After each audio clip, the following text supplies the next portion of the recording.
metabolic detox or metabolic detoxification is really the proper terminology. So medically supervised metabolic detoxification means that you're not just doing a fiber, probiotic, and some type of a generic bowel cleanse.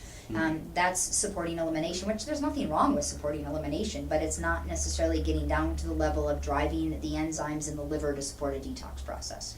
So in this last year, back in 2012, I had the opportunity in Hong Kong, parts of Australia, South Africa, and London. I had a large group of physicians, dietitians, and nutritionists who 3 different times went through metabolic detox programs with me. I had 250 different providers who actually went through that metabolic detox. We've got a really fun Facebook site that they would talk to each other and we'd guide them through a detox.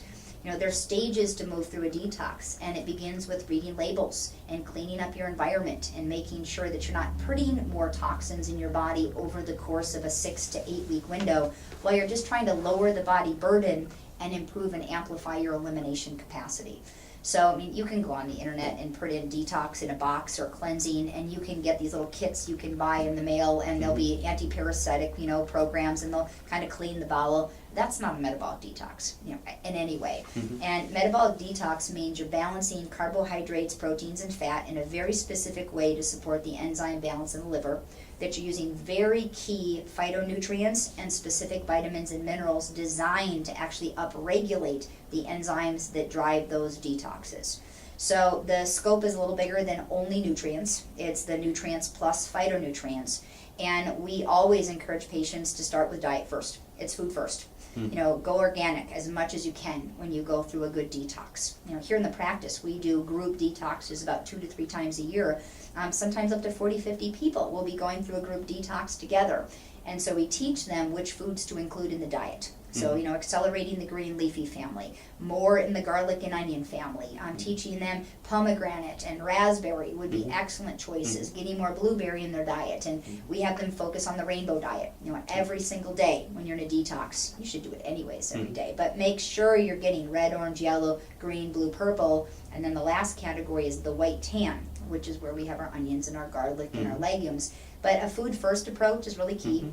Very specific foods will help drive and accelerate those food plans. I'll give you a copy of one too if you want to connect it to the interview, so people can look at the food plan and know what's highlighted on those food plans. Tell us these are the foods from the literature that show us that if you consume these foods on a daily basis, it's going to improve the function and the efficiency of your entire detox system.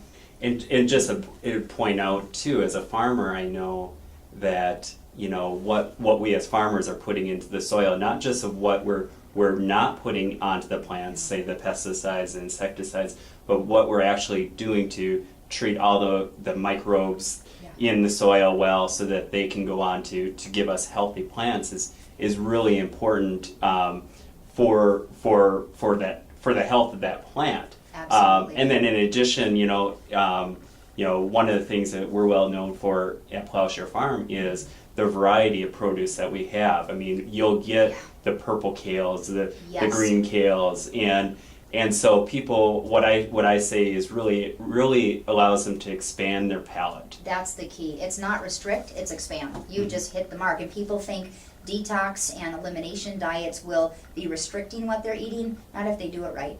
You should never be restricting your diet. You should be expanding the diet and starting to bring new specific foods into the patterning. And it becomes interesting. I mean, folks, get to be excited about food once again, because so many times if you're just going to the grocery store and you just know, I know I need lettuce and onions and potatoes, and then everything else is just a blur.